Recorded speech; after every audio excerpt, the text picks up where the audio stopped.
time to get your Vegas on at Firekeepers Casino Hotel. And by LTI Printing, your print solution provider. Visit LTIprinting.com.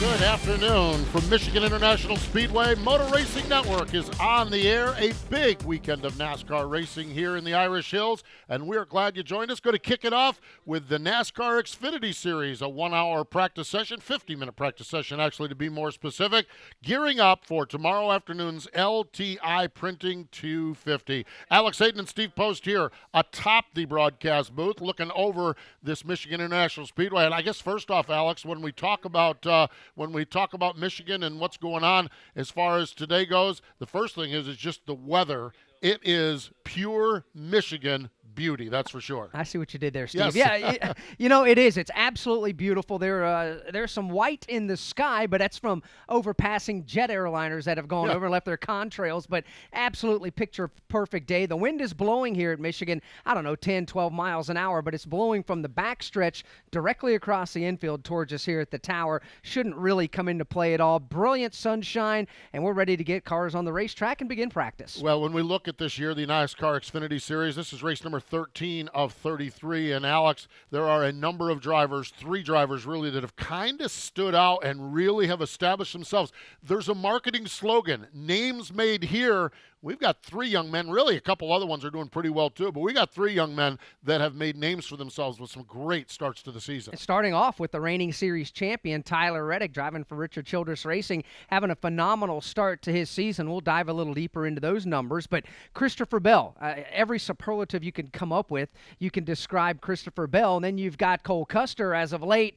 You can take every adjective you can come up with and describe the success that Cole Custer's had. Between Bell, Custer, and Reddick, those 3 young, talented race car drivers, they're putting a clinic on right now here in the NASCAR Xfinity Series, and it's a breath of fresh air. It really is. It's fun to watch these kids race. The future of NASCAR is great, and I think one of the other things we always talk about when we come to Michigan here in the shadows of Detroit with 2 of the 3 manufacturers, Ford and Chevrolet based here, each of those drivers drives for a different manufacturer. So if you're Cole Custer, you're looking to put Edsel Ford in that gang in victory lane. If you're Tyler Reddick, you're looking to put the Bowtie Brigade in victory lane. And if you're Christopher Bell, you're looking to come into the home turf of the other ones and stomp on their party. So many great stories here. And as we roll into Michigan this weekend, those stories will play out over the course of this race. Right now, the cars have worked their way, or 4 cars have worked their way out onto the grid. Track is not yet open, so it won't be long, and we will be set to go. Joining us down on the inside of the racetrack, down in the garage area, pair of gentlemen who will be covering the action down there. Let's go to Milford, Delaware's Mike Bagley. Good morning, or good afternoon, Mike. Good afternoon, Postman. We are indeed in the NASCAR Xfinity Series garage. You talk about these young drivers like Christopher Bell, Cole Custer, Tyler Reddick. What about a driver that's making his first start in the NASCAR Xfinity Series here at Michigan this weekend? We're talking about 20-year-old Mahwah, New Jersey-born Joe Graff Jr. making his first start for Richard Childress Racing. Won the ARCA race at Berlin last August. He sits 5th in the ARCA standings. He is getting buckled up. Matter of fact, I'm standing right by his car. The crew making sure he's getting settled into his race car. He's getting ready to take his first laps out onto this track. And after polling a lot of the drivers that have been out here in the garage, they say that the first handful of laps, if not the majority of laps, are going to be at full throttle, hammer down. They were wide open in ARCA practice earlier today, and a lot of these drivers have the expectation that they're going to be full throttle as well, but the question is for how long? It's going to warm up. The track surface is going to heat up, so a lot of these drivers are going to go out. They're going to check splitter heights, shake the cars down to make sure they're good to go. By the way, that's Joe Graff Jr.'s car coming to life right now.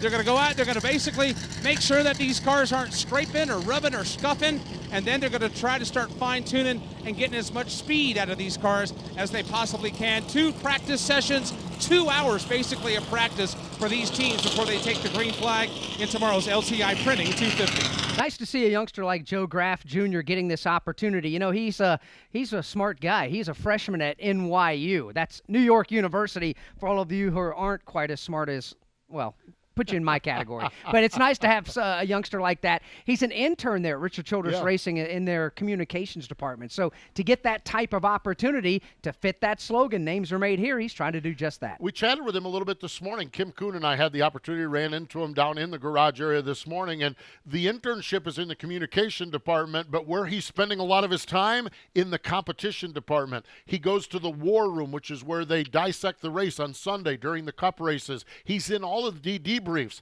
on Monday morning, and I kind of asked him, he's got 5 races this year right now with the Xfinity Series. This is the first of 5. I said, does that help you? And he said, does it help? He says, my gosh, to hear the feedback on the cars and to hear what the drivers are saying about the cars, I feel like I'm really up to speed with what is happening. So, yeah, great story with Joe Graff coming on board here as well and running for Richard Childress. The 5 races this week, the beauty of it is he gets to follow it up also next week at Iowa. Then he'll be at Daytona in July. He'll be at Bristol in August and Richmond in September. So great opportunity for that young racer. It is. The track is open for practice for the NASCAR Xfinity Series. There's anywhere from 7, maybe 8 cars now getting out on the racetrack and coming up to speed. Meanwhile, we go back down into the NASCAR Xfinity Series garage, and welcome to the broadcast, Dylan Welch. Dylan, what kinds of things are you going to look for? Hey, guys. Well, into kind of talking to Bagman's point, the opposite end of the spectrum is a driver like Paul Menard, a veteran of 219 NASCAR Xfinity Series races. So you have the rookie making his debut and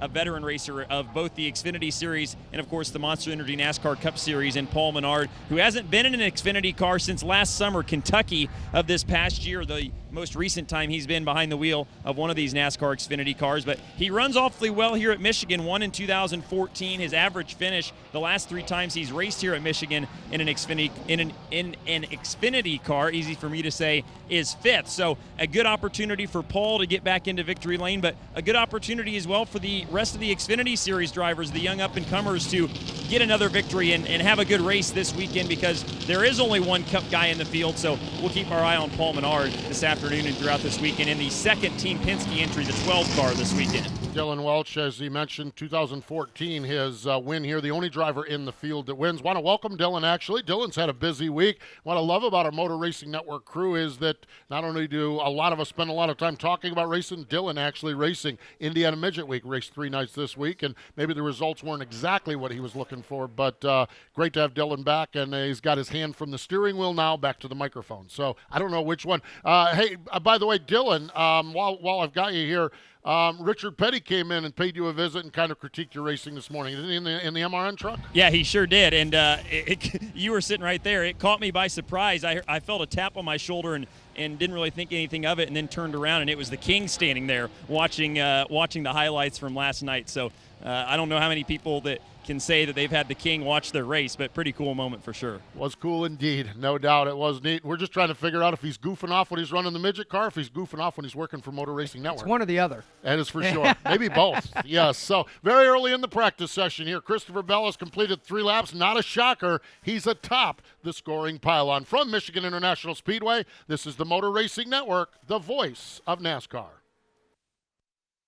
He is the envy of the racing world. I assumed that Ryan, Bubba, and Chase were all busy, and I was the next in the pecking order. She goes way back. When did you meet? 7th grade, 6th grade? No, 9th grade. That was a minute ago. And he just wants to be friends. Are we friends? No. It's the Sunday Money Podcast. Join Corey LaJoy, Daryl Mott, and Lauren Fox as they detail what it's like to live the racing lifestyle both on and off the track. Download and subscribe to Sunday Money on iTunes, Spotify, and your favorite podcast platform. It's butts and nuts jammed in there. When you're on the go, missing the side-by-side action at the racetrack isn't a problem. Here comes Logano on the high side. He drives it deep into turn number 2. Motor Racing Network brings the NASCAR race to you, wherever you are, so you don't miss one lap of the excitement. Denny Hamlin has won the 61st edition of the Daytona 500. You are the man, D8. The power of radio to the imagination of the listener. Tune in to the Motor Racing Network. Visit MRN.com for an affiliate list in your local area.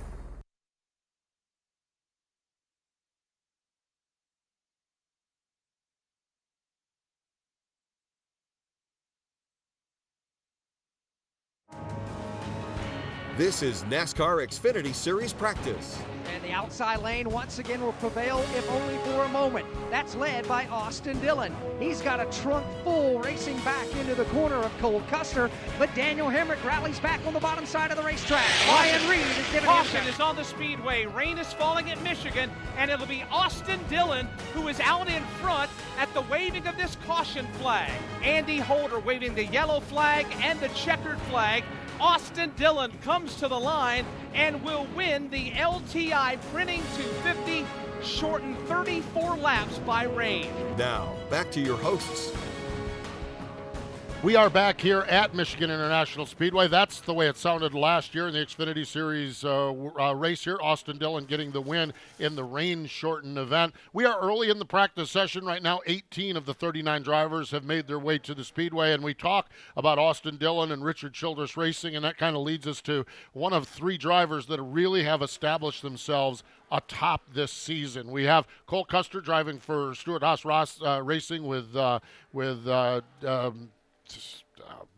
Denbesti Racing. I had Biaggi Denbesti. I know Fred Biaggi. I just couldn't put the name with him. And then, of course, Christopher Bell Racing with Joe Gibbs Racing, and Tyler Reddick doing a whale of a job with Richard Childress Racing. Dylan Welch has been down there. He's been following Tyler all year long. And Dylan, as we look at rolling in here at Michigan, what has stood out about Tyler Reddick this season, or maybe even something you've seen here this morning that kind of jumps out at you? Well, he's just been so impressive in every aspect, Postman, from his on-track performance to the way he's carried himself off the racetrack. I mean, I think that we can all agree that that's something that we've noticed is a difference in him, just even from last year. The off-track stuff, the way he conducts himself on Twitter, the way he interacts with the media, with race fans, it's all just something that he's taking very seriously now as kind of the ambassador and the defending champion of this series. That's something that falls on your shoulders, and that's part of the responsibility. And then to have the success that he's been having on the racetrack as well has just been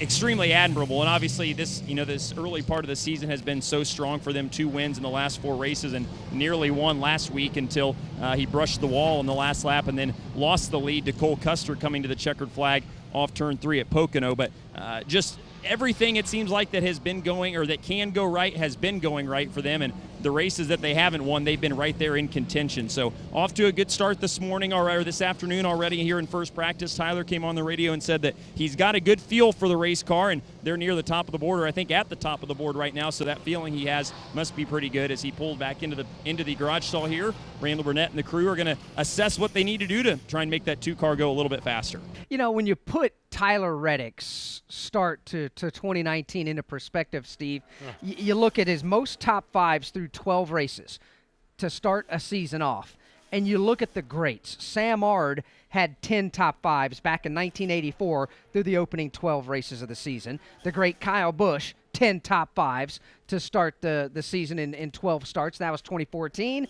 Tyler Reddick has already done that. He's got 10 right now on his own right. Throw in the fact that the best average finish all time through the opening 12 races of a season, Tyler Reddick is second only to Sam Ard.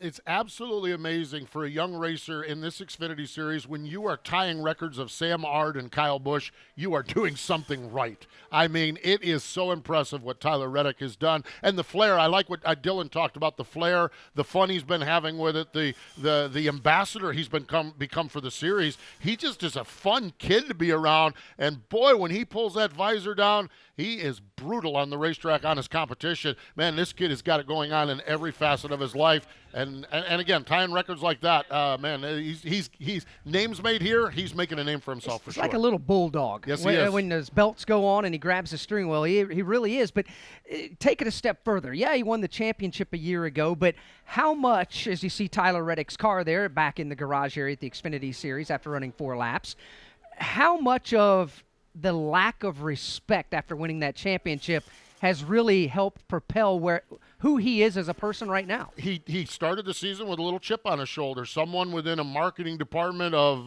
NASCAR Xfinity Series did a whole names made here promotion, and they somehow forgot their champion. And he had a little jab at him and had a little fun with him, but it did put a chip on his shoulder. And I'll tell you, that chip on his shoulder has served him well, because he has come out as that little bulldog. He's been a pit bull on the racetrack, and he has put some numbers up that are spectacular. So Tyler Reddick just been an absolute ball to watch this year. So much fun for us to cover here on Motor Racing Network, and just really fun to talk to in the garage area. You see him, you know something funny's going to come out of his mouth. He's going to have something good to say, and just a real breath of fresh air. So good to see Tyler Reddick right now. He's been out for 4 laps, and he is atop the speed charts. And he's marking, what he's doing right there, as you see it on your screen there on NASCAR.com. He has that pink paint marker, and he's marking on the steering column exactly where he wants his steering wheel to go when he attaches it on there. That way, the center of the steering wheel is lined up exactly, so he has a reference point with the steering wheel, gets to make sure the push-to-talk button, everything there is exactly where it needs to be. So Tyler Reddick sitting aboard the race car there. Mike Bagley's kind of hanging around that area. Yeah, I am. And matter of fact, Alex, as the folks are watching on NASCAR.com, Tyler's just taken the steering wheel off, and he's unbucked the helmet hose, and right now he's making an adjustment inside of the race car. We'll see if we can grab a word with him. You know, you make great points about Tyler Reddick racing with a chip on his shoulder, but consider this. With the challenges that Richard Childress Racing has had in the Cup Series with Austin Dillon and Daniel Hemrick, look at the successes they're having here with Tyler Reddick in this number 2 car in the NASCAR Xfinity Series. If it wasn't for this effort right here, RCR would be in a world of hurt right now. But it seems like Tyler Reddick is the one that really is toting the water for RCR, and he's done it in dramatic and convincing fashion. I go back to Talladega. The moves he made to stay up front and the moves he made to win that race that day were absolutely spectacular. And I had a chance to visit with him about that, and he does have a little chip on his shoulder. You know, last year he was crowned champion. He was largely overlooked in a lot of folks' eyes. They immediately glossed over the fact that he was a championship winner. Well, now I believe he's trying to get his name out in the mix, and he's also trying to, you know, get out there and run races. And, you know, who's to say that he's not making a name for himself not only in this series, but making a name in an effort to perhaps maybe make a move to the Monster Energy NASCAR Cup Series. Right now, Tyler is out of the car, and he's chatting with a lot of team members right now. They have put the car up on the scales, and they're making fine-tuned adjustments. We talk about splitter adjustments and the like. That's what the team is going through right now, trying to give him as best a piece as they can so he can get as much speed out of that race car as possible. He has now since climbed from the race car and chatting with the team and chatting with the crew and all that, and he's working inside of the race car. Let's see if we can lean in here and get a word with him. He's getting the belts out of the way to try to clear the way for some of the crew guys. Want to stop and visit with you. How's the car so far in practice, Tyler? You know, I guess pace-wise it's really good. You know, I went out there and with the balance that close, you're able to push it pretty hard to the limit and get a good feel for what you got. But for us to be that good is a good sign, because I feel like we still can make a lot of improvements on our car and our balance and our handling. So to put down a lap like that and still feel like we can make the balance of our car that much better just shows how good our KCMG Chevrolet is. When you're trying to get balance here, you obviously want speed, but you want comfort. Where is that fine line at a track like Michigan? Well, if you can have speed and comfort, it's a positive. You know, we're pretty snug right there, and you know, so the stability in the car is there. So for us to be that fast right off the gun is impressive, and we should be able to get some more speed out of it. All right, we'll let you get back at it. That's Tyler Reddick. He's just climbed from his Chevrolet Camaro. Fastest man so far in this practice session. And the thing about him, Alex, Steve, it's never enough. We may be fastest, but we can be just a little bit faster. That is Tyler Reddick, and that's what we've seen all year long. 23-year-old driver, Corning, California, raced the dirt tracks for a number of years. And it's funny looking at his stats.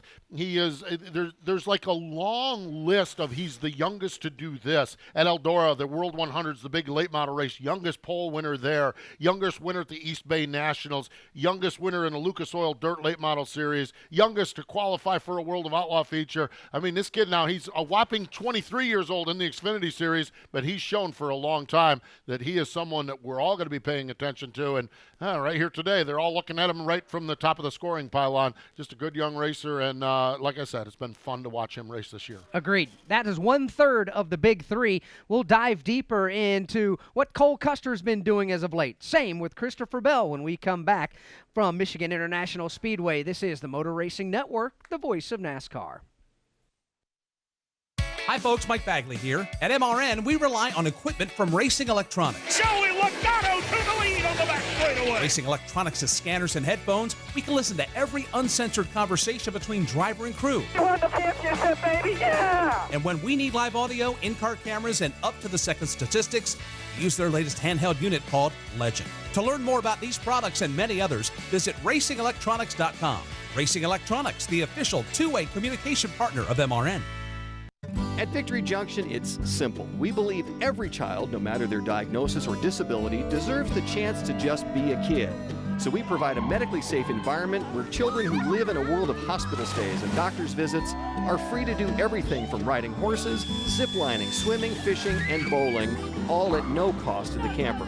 The experience inspires confidence, builds self-esteem, and changes the life of every child who comes here.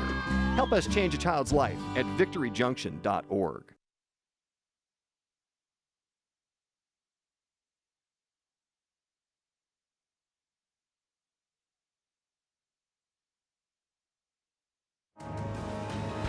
This is NASCAR Xfinity Series practice. Drag races on, make it 3 wide. Here comes Elliott Sadler to the outside. He's trying to gain a position. Folds back in line. Denny Hamlin down to the inside. Sadler goes to the bottom of the racetrack. Byron to the high side. Byron leads him off turn 4. It's the veterans and the kid right now in front. William Byron, they touch off from turn number 4. Denny Hamlin down to the inside, way to the grass. Denny Hamlin by a half a car length wins the Irish Hills 250 NASCAR Xfinity Series race here at Michigan. Now, back to your hosts. Great final call as heard here on the Motor Racing Network back in 2017. And Steve, nice call there from the booth. Yeah, I had commented that I don't recall ever being up in this booth, and then we played that. I guess I had. I guess I just don't recall. But now that you mention, I remember that finish. We've got trouble in turn number 4. We've got a car that's gone up and smacked the outside wall and really got in there hot and heavy down there on the outside of turn number 4, and we are under caution. I believe it might have been Riley Herbst, if I'm not mistaken. And he absolutely, I looked up, the car was backward. He went backwards first into the wall, and then the car snapped around and he tore the front end off from it. So Riley Herbst has put us under a red flag condition here as he is now bringing his wounded race car in. And yeah, he got the right front and the rear end is tore off from that race car. And you can see in the midpoint of turns 3 and 4 where the skid marks right in the middle of those corners go all the way up to that safer barrier where he made contact. Now, these NASCAR Xfinity Series machines, as you see on your screen there, some heavy damage on the right rear. They have what's called a flange fit body. And they're spectacular in the fact that if you smack the wall more times than not, you can almost reach in and pop it back out into place.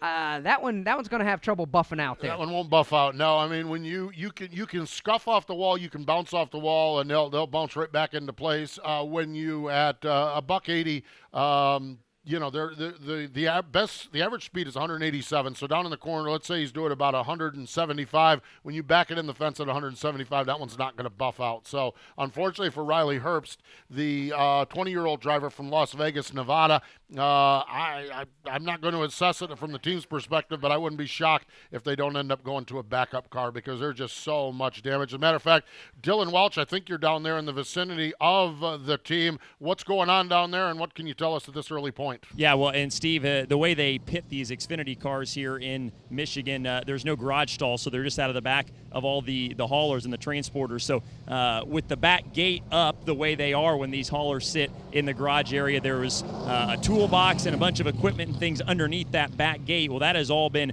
moved out in a hurry, and that gate is, in fact, just about ready to come down. So all signs point to them getting the backup car out. Riley has not come back to the garage yet, but the crew is scurrying around here frantically, and indeed the tarp is coming off up top, so it does look like the backup car for Riley Herbst is on his way out, and not a good way to start the day for young Riley. He's got to compete in the ARCA race later tonight too, and not the way he wanted to get his day started with an incident here in the Xfinity car. Now, we'll go a little deeper, just educate some fans. You may be a longtime fan of NASCAR. You may be a new fan. It's not as simple as all that, where you get the car into the fence and say, okay, we're getting a backup out. NASCAR has to approve any team going to a backup race car. Once you get the approval from NASCAR to go ahead and get the backup car, and as you see on your screen, start to roll that out and come down the lift gate, then there's a separate what's called an inspection fee that the team has to pay to NASCAR to run that car through inspection and, quite frankly, make it eligible for the race. So there's a lot more to it. A lot of times people may take for granted, hey, we're going to go ahead and just put the backup car out there. It's a significant expense for a team owner to have to get the backup car off the truck and run it through inspection and put that machine on the race car or on the racetrack. And that's why you hear so many times, drivers don't ever like to wad up machines, but there's also that expense. They know that it's costing that team and that sponsor a little extra cash. Watching team manager Steve D'Souza overlooking all of the operations down there, and he's the one that really has the budget in mind. And he's he's the one now that just sees that money flying out of the checkbooks for Joe Gibbs Racing. But Riley Herbst was in his fourth lap of his second run. He's completed 9 laps total, so he was in the middle of his second run, and unfortunately it got backward into the wall in turns 3 and 4, and they are going to a backup car. Finished second in the ARCA race here, so another one of those young drivers from Nevada just trying to get some seat time, and unfortunately sometimes with seat times comes those valuable lessons that cost you a primary car. Tyler Reddick, as we sit under the red flag here in practice, is the fastest after running 4 laps. John Hunter Nemechek is second quick. Cole Custer is third. Ryan Sieg is fourth. 5th is Christopher Bell. 6th is Austin Cindric. 7th is Riley Herbst, albeit he'll find out what he's got in his backup car soon. Justin Haley is currently 8th. Noah Gragson 9th. 10th is Michael Annett. Chase Briscoe is 11th fastest, and he's completed the most laps. Briscoe has completed 13 laps. Well, Noah Gregson's completed 14, but Briscoe is 11th. Brandon Jones is 12th. Paul Menard is 13th fastest. 14th fastest is Jeremy Clements. Jeb Burton is driving the Junior Motorsports, the number 8 car, the car that's had various drivers in it this year. He is 15th fastest. Gray Galding is 16th. 17th is Justin Allgaier. Joe Graff Jr. is 18th. Jeff Green is 19th, and Matt Mills is 20th fastest. 30 cars. Well, I take that back. 27 have been on the track to take time. 21st is Brandon Brown. Tyler Hill, 22nd. Josh Balicki is 23rd.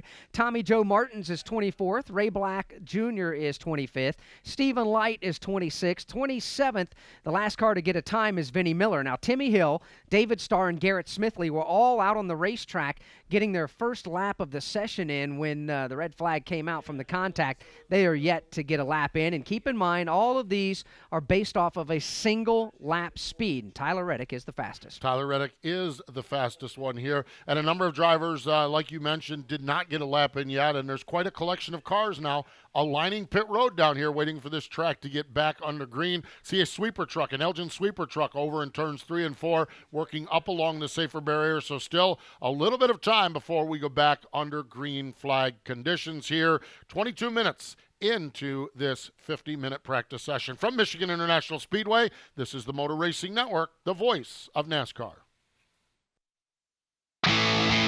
Winged Nation, your go-to for Wayne Sprint Car Talk, news and information. Find all the episodes of Winged Nation on your favorite podcast platforms. Steve Post, Ashley Strammy, and Aaron Evernhead go in-depth with the race winners and personalities from dirt tracks all across America. Like Winged Nation on Facebook. Follow Winged Nation on Twitter. You'll get stories and information and live broadcasts of Winged Nation shows from some of the top dirt tracks in the nation. Winged Nation, your home for winged sprint cars.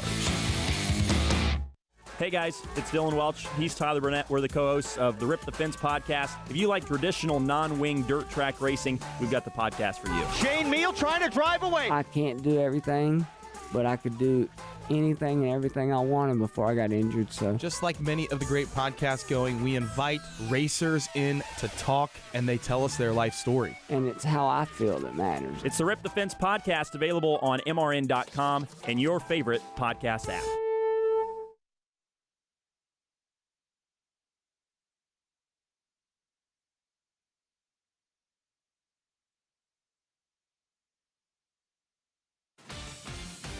This is NASCAR Xfinity Series practice. Now, back to your hosts.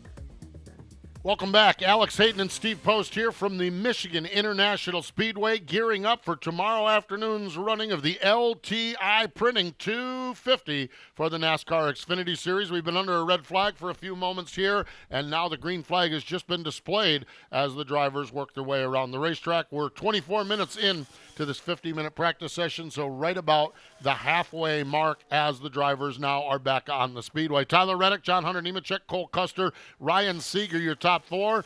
And then there's Christopher Bell, the 24-year-old racer from Norman, Oklahoma, former Truck Series champion back in 2017. And it just has had a tremendous career as he's transitioned from the open wheel ranks over to the NASCAR style of racing. The driver with the most wins last year in the Xfinity Series, and he's just been a dynamo all season long. Right now sitting here in the Xfinity Series with 3 race wins, picking up the win at Atlanta earlier this year, at Bristol, and then a couple weeks ago at the Monster Mile in Dover. So Christopher Bell is 5th fastest, and Mike Bagley's been down in the garage area. And Mike, Christopher Bell, I'm telling you, talking about young talent and names made here, he certainly is fitting that bill. He is, and he has been, although the last 2 weeks have been a bit of a challenge for him. Jason Ratcliffe, his crew chief, and this team. 13th at Pocono, had challenges leaving turn 1, and then, of course, he had the challenges at Charlotte. 30th place finish there on the Coca-Cola 600 race weekend. It's not been feeling like a Christopher Bell type year. I think the expectation is when you talk about Joe Gibbs Racing and these Toyotas that they're up front constantly, they're constantly in the top 5. The gold standard's been set obviously through years of performance and dominance and race wins, and this year has been a bit of a struggle. And I say that, but he's sitting second in points and he's got 3 race wins. I think that we've gotten accustomed to consistency over the course of a year, and they've had those spiky finishes. You reference those good runs, the win at Dover. You've also had, those top 3 finishes and the like, and top 5 finishes, but they've had some challenges along the way. I had a chance to visit with his crew chief, Jason Ratcliffe, earlier in the week, and I asked him about the maturation process of C. Bell over the course of the last year or two.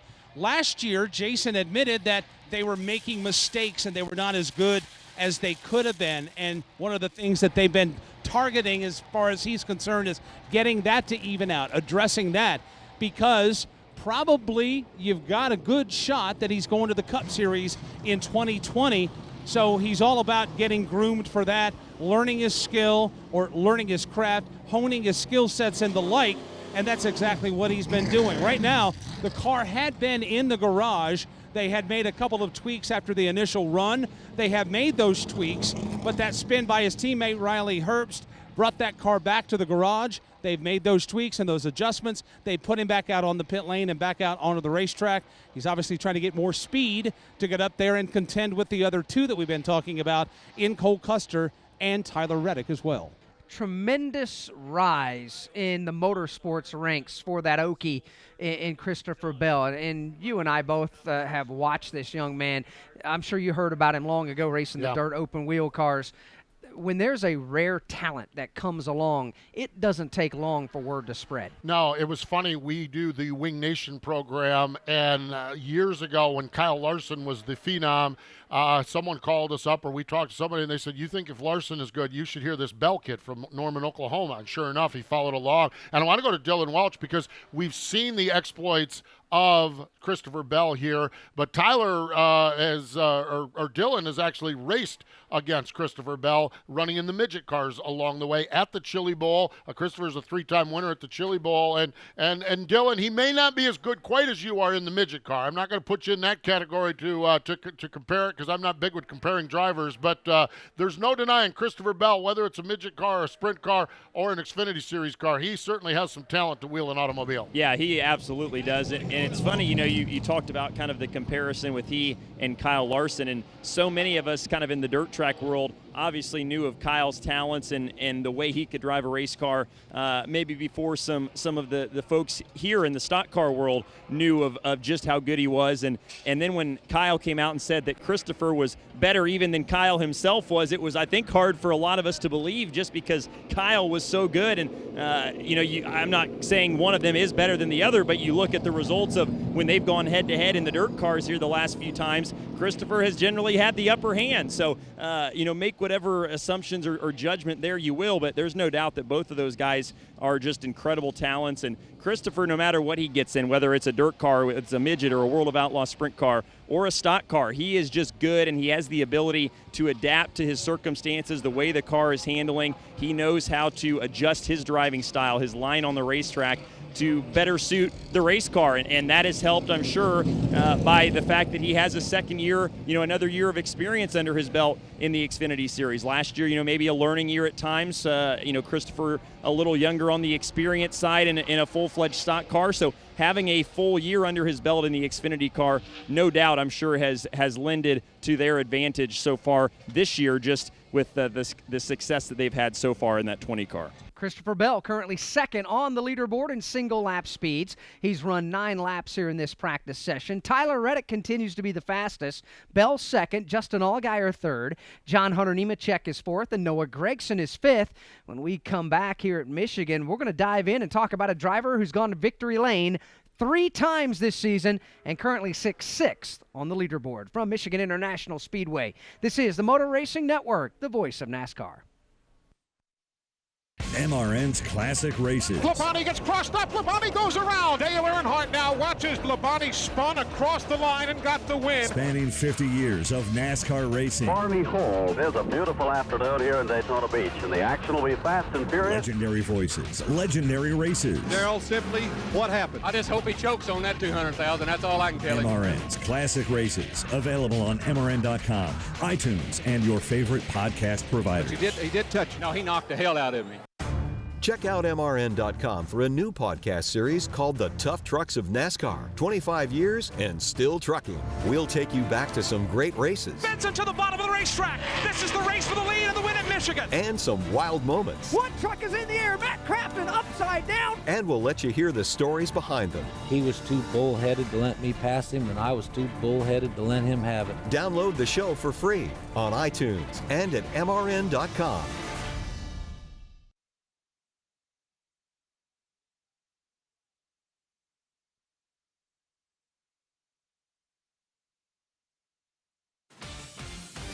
This is NASCAR Xfinity Series practice. Now, back to your hosts.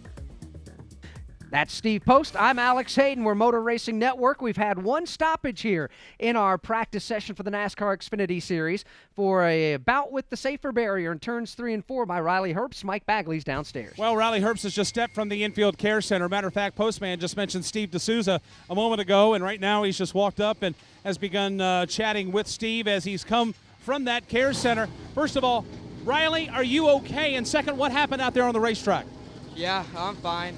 Just really sucks for everybody at Joe Gibbs Racing.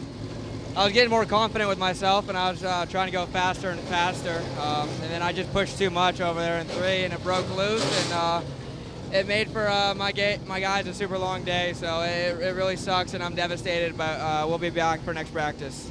There you go, Riley Herbst. He is very frustrated. He made a beeline right from the care center right to Steve. And, of course, he's trying to get more speed. That's what the goal is in practice. You're trying to get as much speed out of these race cars as possible. You try to get just a little too much, and turns 3 and 4 here at Michigan bit him. And he is the only car to find peril here in this opening practice session so far. Mike, I know it means nothing to him right now, but every young driver has been through that. I'm starting to feel good. I'm starting to feel good. I'm starting to feel good. Ouch. I found it like stepped over that edge. And Alex, it's a painful, it's a tough lesson. And right now, Riley Herbst's devastated over it. Now the key for him, and that's good to have people like Steve D'Souza and the folks at Joe Gibbs Racing there. We could talk about what happened about the wrecked race car Monday or Tuesday. Now you got to get your head back on and get back out because you got to practice here coming up later on today. Later on today because of penalties. Right, yes. At the last race, late for inspection, that's a 15-minute penalty, and then failed inspection twice at Pocono for that number 18 car. Riley Herbst, well, this practice is over for him, so that team can take their time. You saw a shot just a moment ago of them putting the engine into that backup car. These backup cars, by rule now, do not have an engine in them. They have to take the primary engine out of the primary wrecked race car and then move it over into that machine. That's just simply a cost-saving measure, so these teams don't have to bring extra engines to the racetrack. Lots of energy and effort into cost saving with the NASCAR Xfinity Series. So we have Todd talked about two of the big three, Christopher Bell and Tyler Reddick. The third member of who we're dubbing our big three is Cole Custer. The 21-year-old racer from Ladera Ranch, California, has 3 wins this season, picked up the win last week at Pocono Raceway, Richmond earlier this year, and that home track win at Auto Club Speedway. I think they're still celebrating out there from that win. Cole Custer, another one of our young racers driving the Ford Mustangs, has really come into his own. And Dylan Welch, names are made here. Again, Cole Custer, one of those youngsters that has really stepped up his game this year with 3 wins. Yeah, I mean, it really has been a career year for Cole Custer. Before this year, didn't have a season where he had multiple wins, and he's got 3 already this year. And you've really just been able to kind of see the progression of him as another driver who just continues to get more experience, and it reflects in his on-track performance. They're another team that really has put together a nice string of races here. In addition to their 3 wins, they've been 4th or better in 6 of the last 9 races. So pretty consistent, as well as in addition to the speed that they've shown so far this year, and obviously still early in the season. So who knows what else these guys can accomplish. And kind of in that same vein, his teammate who is pitted right next to him here in Chase Briscoe, another guy who won obviously last year on the Roval in Charlotte, but as a rookie this year competing full-time in the NASCAR Xfinity Series. He has been knocking on the door every weekend, week in and week out. They have shown speed,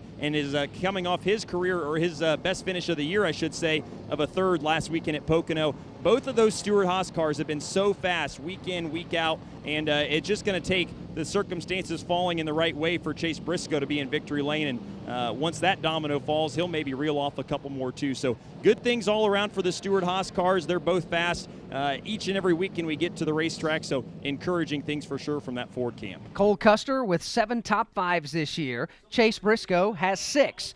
Cole Custer, 8 top 10s. Briscoe has 9. But Cole Custer has broken through and gotten 3 wins. Briscoe's yet to get in that victory lane. That's been the big difference between the two of them. Both have been very, very good for sure. I had a chance to talk with Cole Custer this morning, and I said, we talked about the big 3, the 3 guys we're talking about. I said, kind of describe yourself, Tyler Reddick, and Christopher Bell. And he said, well, Tyler's the wild man. He's the one that's going to take the chances. He's the aggressive driver on the racetrack. Not aggressive in a bad way, but he's just the guy that's going to put the car in a spot. He said, Christopher's kind of somewhere in the middle, and I'm more the laid back, try not to put myself in a bad spot. So I appreciate his insight in that. And as we've replayed in our minds the 12 races we've had thus far, I think that's a pretty good assessment of the 3 drivers, with Reddick being the aggressor, Christopher Bell being somewhere in the middle, and Cole Custer a little bit of a cool customer as he has rolled along, but 3 wins this season. We've got about 14 minutes left in this practice session. Christopher Bell, Tyler Reddick, Justin Allgaier up to 3rd fastest, John Hunter Nemechek, and Noah Gragson, your top 5. For Michigan International Speedway, this is the Motor Racing Network, the voice of NASCAR. 2019 is the Motor Racing Network's 50th year, and things are about to get a lot louder. I'm Woody Kane. The NASCAR season is revving its engine, and MRN's 2 biggest loudspeakers are back when race spotter Joey Meyer and I bring you the latest news, results, and headlines every Monday on MRN Out Loud. Crank it up Mondays on MRN.com, iTunes, or wherever podcasts are heard. Get your tickets for the Ultimate NASCAR Summer Festival June 27th through June 30th. Racing, music, and a carnival for the whole family. All at Chicagoland Speedway. And this year, we're kicking off the first annual Barbecue Smokedown with tastings, demos, and barbecue competitions. Get tickets to the Camping World NASCAR Weekend at ChicagolandSpeedway.com.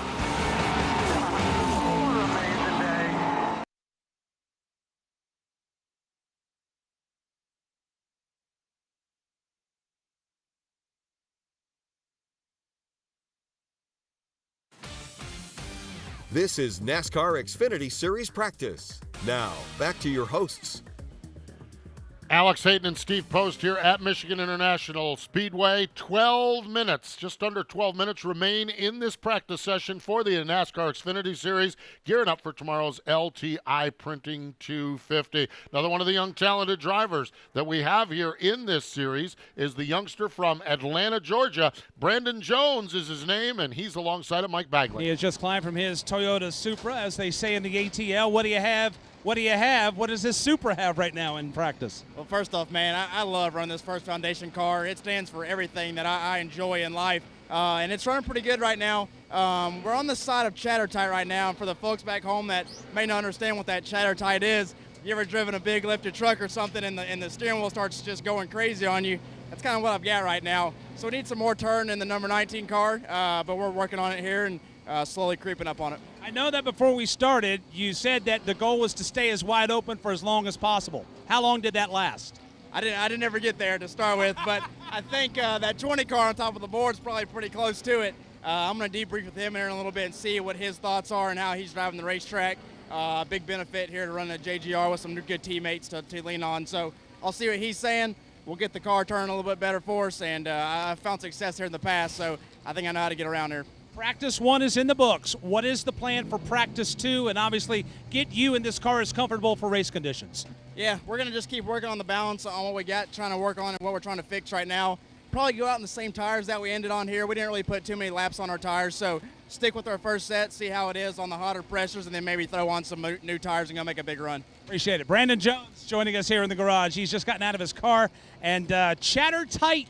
That's not something you want to experience here. He did a good job of explaining it. It doesn't sound comfortable, and I'm sure that for his sake, it's not a comfortable feeling to have around Michigan. No.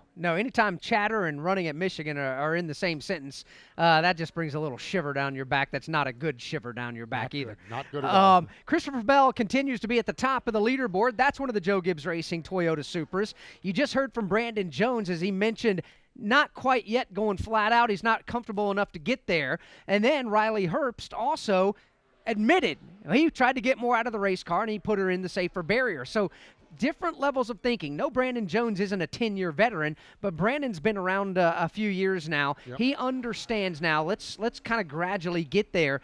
Tough lesson for young Riley Herbst to go out there and try to get more than what he could right off the bat. Speed does look pretty good across the board in those cars. Christopher Bell is the fastest. Brandon Jones, he talked about that car. He's 14th fastest, and prior to contact with the wall, Riley Herbst was 12th fastest. So it looks like the Joe Gibbs Racing Camp has brought a fleet of fast Toyota Supras here, and just have to see if they can get them all together, and I'm fairly confident there will be some debriefing going on with Riley and with Brandon Jones as they talk to Christopher Bell about his performance here in this practice session. About 8.5 minutes remain. Christopher Bell is the fastest. Tyler Reddick, Cole Custer, well, the big three, 1, 2, 3 in this practice show here thus far. Justin Allgaier and John Hunter Nemechek having pretty solid runs. Both of those drivers have completed 20 laps and are inside the top 5. Most laps completed here in this practice session is a tie, 26 apiece for Noah Gregson, who's put up the 6th fastest lap, and Chase Briscoe, he also has run 26 laps in this practice session.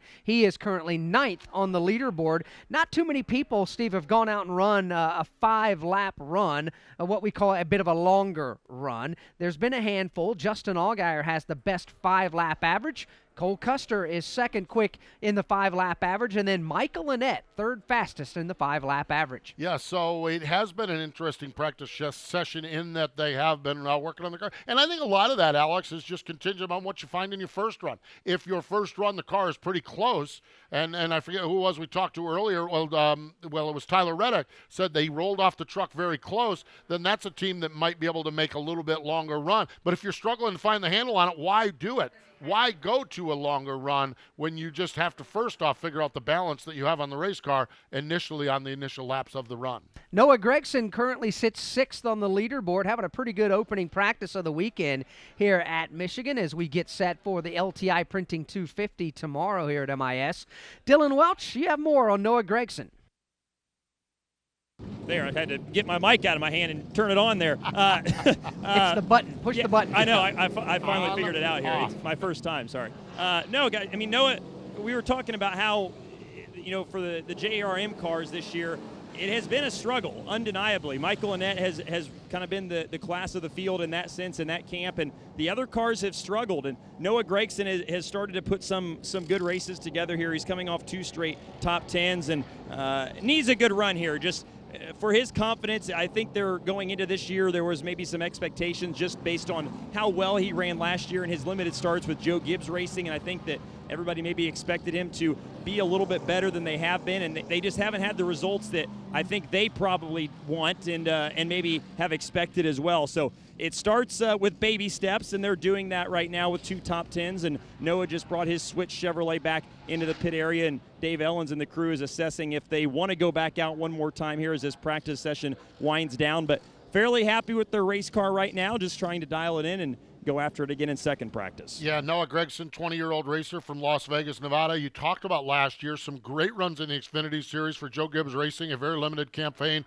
4 or 5 races. But in the Truck Series, he had 2 wins. He won the big Snowball Derby in Pensacola, Florida last year. So, yeah, when you looked at his 2018 season, you're like, man, if 2018 was good, 2019 is going to be even better. But right now, it's been a bit of a struggle for Noah Gragson. Looking at where he stands here in the Xfinity Series, 8th in the point standings, 2 top 5 finishes, and 5 top 10 finishes here through the first 12 races. We have got about 5.5 minutes remaining here in practice from Michigan International Speedway.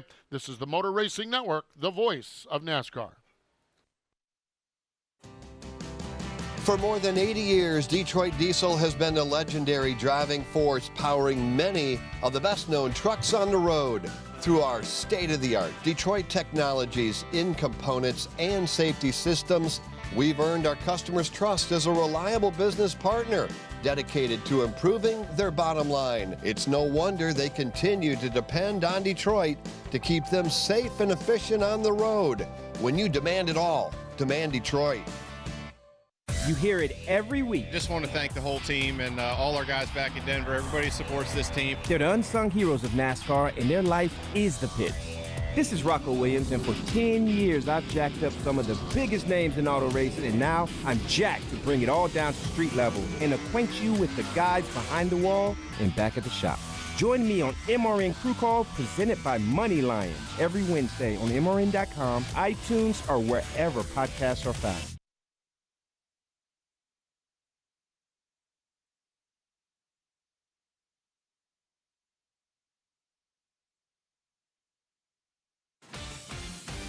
This is NASCAR Xfinity Series practice. Now, back to your hosts. 4 minutes remaining in this practice session. The drivers, some of them are starting to make their way out of the race car, and that includes 5th fastest in this practice session, Justin Allgaier, who's with Mike Bagley. He has just climbed from the Brandt Professional Agriculture Chevrolet. What'd you think on practice number 1? So far, so good. Everybody back at Junior Motorsports has done a good job. As you said, our Brandt Professional Agriculture Camaro looks good, but it also had some speed to it today. So, finding the extra little bit, I was just telling you before we came on that extra little bit, the difference of, that extra half a tenth or a tenth is a lot. To find that edge, to be able to know where the edge is at and not push over it is a big deal. So the guys have done a good job. We got a good starting balance. We can sit here between these 2 practices and really focus on, what we were fighting and kind of how to make that better. So practice 2, obviously you want to tweak that car in and get it right for qualifying and the race. Is it the same Michigan? Anything new that you're challenged with here this time through? No, but to be honest with you, it is different in the fact that, last year we had the high drag package, high downforce, high drag package, like the Cup cars are going to be on, and the race was completely different. How you attacked it, how you set your car up, all of those things were completely different than normal. So to be able to come back here, go off of our 2017 notes, and really try to figure out what, how much has the track changed in 2 years. That's a hard job for a crew chief and an engineer and all these guys. So we hit it so far so good, but the racetrack itself is still really smooth. Of all the tracks we go to, the surface here has stayed the smoothest of anywhere we go. So that's a plus. We just got to keep fine tuning our hot rod. That's Justin Allgaier. He'll be in the mix tomorrow, no doubt about that. To Dylan Welch. And with Cole Custer, who is just ahead of Justin Allgaier on the leaderboard. Allgaier 5th, Custer 4th. So done for this first practice. Did you guys accomplish everything that you wanted to here in this opening round? Yeah, I think we definitely found some things, and we got a pretty solid Jacob Company's Mustang. It's just this isn't my best place, so I think I'm trying to figure out what I need to do a little bit still, and I think we can make the car a little bit better. So it's just, we're right there. We just need to get a little bit better. What makes this challenging for you? It's just very strange. The groove's so narrow. You got to drive in so deep, but you also have to wait on the gas. So it's just, really edgy racetrack, I guess. All right, that's the thoughts of Cole Custer, and they will, in the first practice of the day, 4th. For his 00 car. He's been drop kicked back to 5th because Justin Haley has now snuck his way into the 3rd spot on the leaderboard. Christopher Bell's the fastest, Tyler Reddick 2nd, Justin Haley 3rd, Ryan Sieg 4th, and Cole Custer is 5th as the NASCAR Xfinity Series gets ready for the LTI Printing 250, and this will be the 28th time the NASCAR Xfinity Series will take the green flag and begin a race here at MIS. Yeah, it's been a great history. It goes back to August 15th, 1992, when Todd Bodine picked up the win. Listen to this top 5. Todd Bodine, the winner. Hut Strickland, 2nd. Dale Earnhardt, 3rd.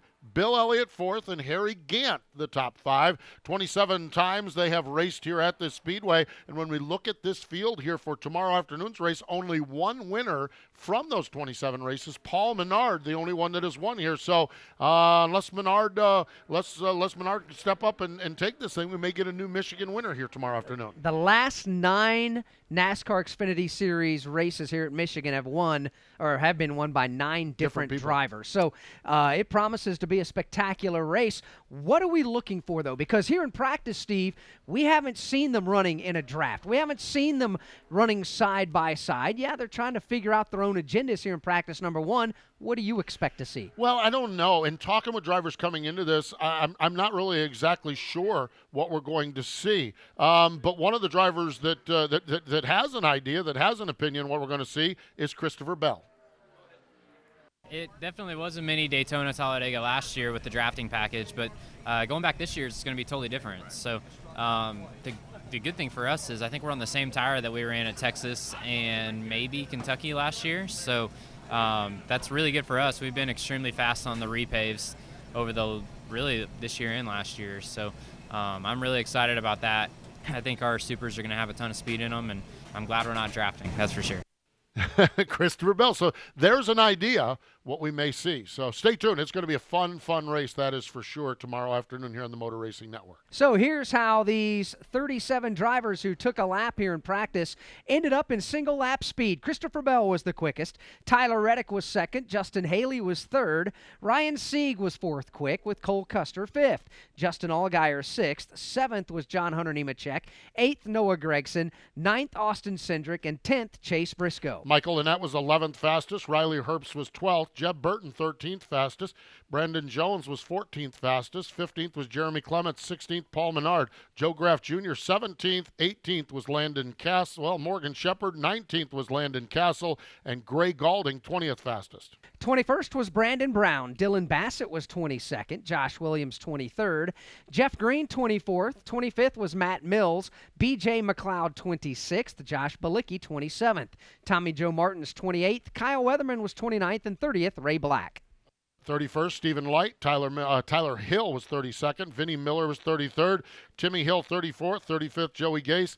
David Starr, 36th. And Garrett Smithley, the 37th fastest car of the 39 here that took 37 cars of the 39 here took time from today's practice session. Another practice session coming up, so I'm sure those other cars will make it out onto the speedway. So that will take it for this first practice session. Want to remind you the LTI Printing 250 is coming up at 1 p.m. Eastern time tomorrow here on the Motor Racing Network, and we would love to have you join our coverage as we bring it to you here from the Irish Hills of Michigan. We're going to make a transition. Jeff Strickle going to slide in here, and we're going to go right straight into Monster Energy NASCAR Cup Series practice from here at Michigan on a busy Friday. And from Michigan International Speedway, this is the Motor Racing Network, the voice of NASCAR. Join Motor Racing Network every Tuesday night for NASCAR Live. Get the latest news and exclusive interviews from the biggest names in the sport. But I mean, I don't know how to summarize it any better that, a driver's home track where his family and friends are all present just feels like a bigger event. Hear the thoughts and opinions from NASCAR insiders and much more. I mean, when people come up to me all the time and say, hey, Rusty, who's going to win this week? I consistently say the 4 car. It's NASCAR Live every Tuesday evening at 7 Eastern on the Motor Racing Network. He is the envy of the racing world. I assumed that Ryan, Bubba, and Chase were all busy, and I was the next in the pecking order. She goes way back. When did you meet? 7th grade, 6th grade? No, 9th grade. That was a minute ago. And he just wants to be friends. Are we friends? No. It's the Sunday Money Podcast. Join Corey LaJoy, Daryl Mott, and Lauren Fox as they detail what it's like to live the racing lifestyle both on and off the track. Download and subscribe to Sunday Money on iTunes, Spotify, and your favorite podcast platform. It's butts and nuts jammed in there.